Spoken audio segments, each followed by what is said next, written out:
Bonjour à tous, nouvelle petite vidéo de bidule. Aujourd'hui cela concerne des petites lampes LED sur pied alimentées en USB pour essayer d'améliorer l'éclairage artificiel que j'ai là pour faire les vidéos. Et donc on va faire le boxing et puis les premiers essais. On reçoit donc les lampes dans ce petit carton là. Ce sont deux panneaux alimentés en USB dimmable, c'est-à-dire qu'on peut augmenter ou diminuer la luminosité. L'allumer et l'éteindre bien sûr. Donc on a deux petits panneaux là. C'est vendu aussi avec des filtres colorés pour mettre devant si on veut mettre une lumière d'ambiance spécifique quoi. Voilà.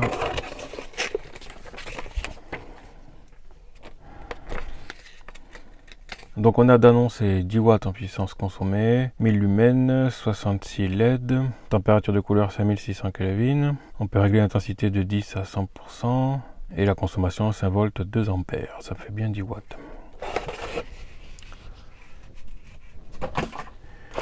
Donc on a ici les pieds.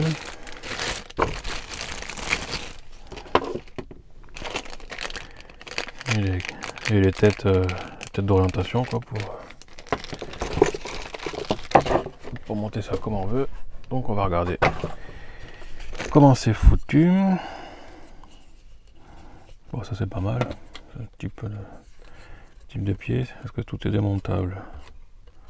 Ouais, a priori tout est démontable. Donc ça peut être pas mal si on veut changer la hauteur.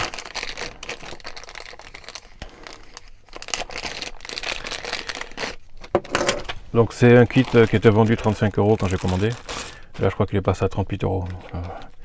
Alors a priori il y a déjà un filtre blanc parce qu'on voit pas les LED. Ouais, voilà.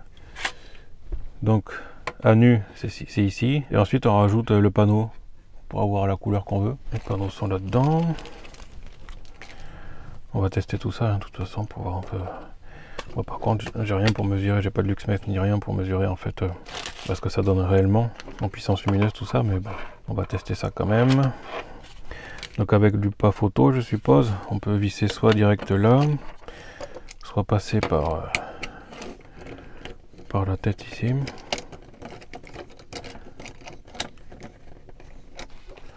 Moi je vais pas mettre trop parce que si je mets la rallonge après on verrait peut-être pas bien la caméra, donc on va voir comme ça ce que ça donne.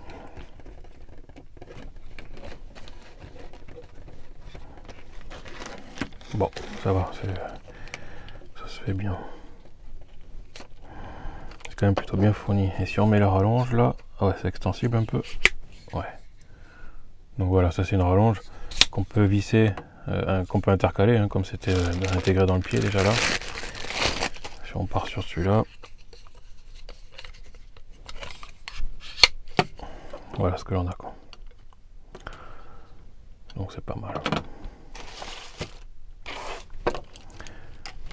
Donc le dimmer, bon je vais chercher une source USB et puis on teste ça. Donc nous revoici avec une petite alimentation 5 volts qui peut donner jusqu'à 3 ampères, un petit voltmètre, wattmètre numérique USB pour pouvoir mesurer l'intensité en instantané consommée par le projecteur. Et puis voilà, on voit que par défaut quand on le branche, quand c'est éteint, la LED s'allume. Et si on allume, voilà, on a ici au minimum. Et avec les petits boutons, on peut jouer sur en fait la puissance lumineuse, ce qui augmente de manière proportionnelle l'intensité là. Alors je sais pas si on voit bien parce que la lumière qui est pour orienter ça autre part, pour pas qu'en fait ça éblouisse le capteur.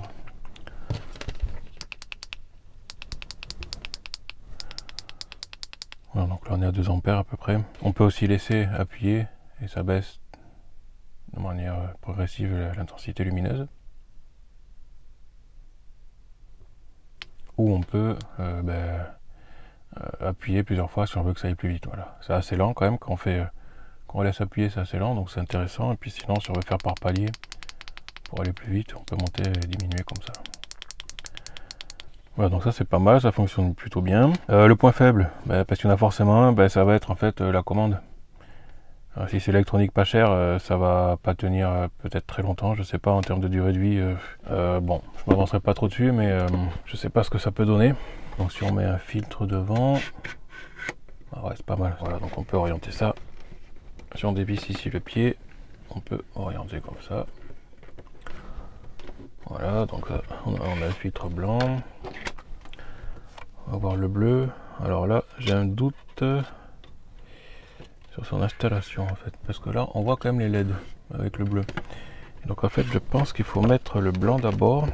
Parce que si on regarde le blanc, il est plus épais en fait, et le bleu, enfin les autres, ils sont tout fins. Donc je pense qu'en fait, il faut d'abord laisser le blanc, pour que ça rende bien opaque la lumière, quoi, que ça la diffuse bien, et ensuite rajouter l'autre par devant, je pense. Ouais, peut-être quelque chose comme ça. Oh, en plus il y a un film dessus, tiens. En fait, je vous avouerai, j'ai pas lu la doc, hein, enfin, comme d'habitude. C'est au feeling.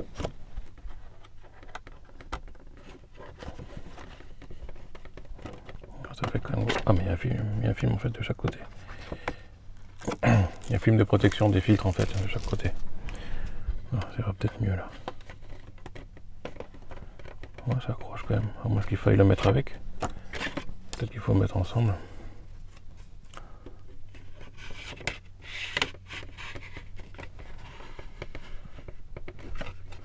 Bon, ça c'est pas très pratique par contre. Est-ce qu'ils disent quelque chose là? Bon, il n'y a rien en fait. Par contre, on voit bien en fait que sur la photo là, ils mettent bien les filtres par-dessus le blanc, quoi. Puisqu'on voit pas les LED derrière, donc ça paraît bien être ça.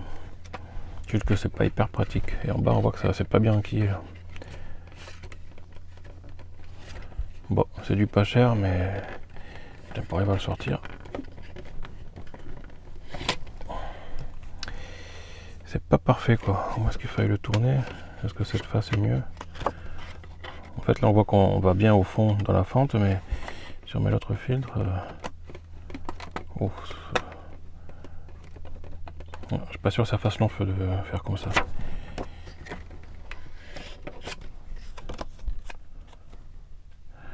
À mon avis il faut mettre les deux ensemble, mais bon. C'est pas hyper bien étudié cette partie là. C'est un peu dommage. Et là, si on met les deux ensemble, c'est plus compliqué d'aller bien au fond là. Voilà, c'est passé, mais bon, après avoir un peu galéré quand même. Alors voilà, forcément, avec l'autre lumière ambiante, vous verrez pas bien le résultat. Voilà. Puis bon, vu qu'il fait jour, on voit pas forcément très bien.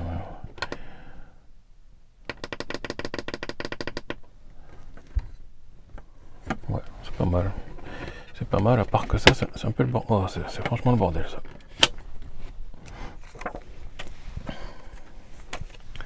Que si on laisse tout seul, comme je vous ai montré tout à l'heure, en fait on voit les LED derrière, donc en fonction de ce qu'on veut faire, c'est pas forcément très pratique quoi.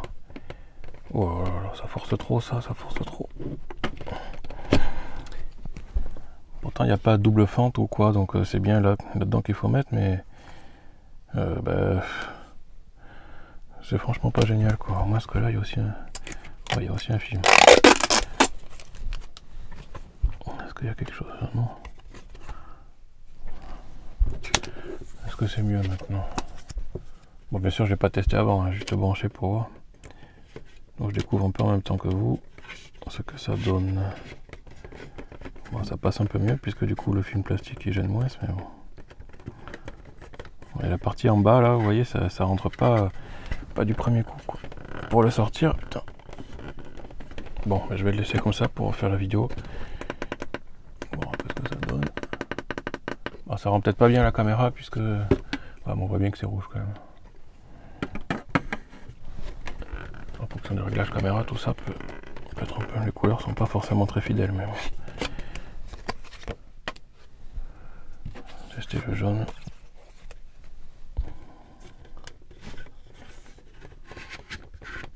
Bon, celui-là c'est mieux passé, mais c'est pareil, en bas là il y a encore un petit... C'est pas bien guidé en fait, s'il gondole le machin là, c'est pas... Peut-être qu'il faut le plier un peu, vous voyez, pour que le forcer en fait à rentrer dans... Mais pas trop, parce que sinon ça va péter quoi. C'est le problème quoi.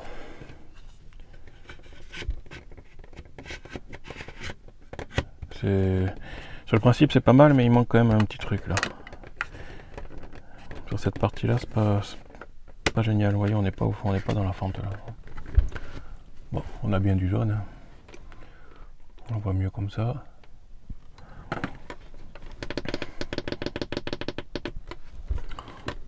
Voilà. Voilà, on voit un peu les LED, mais bon.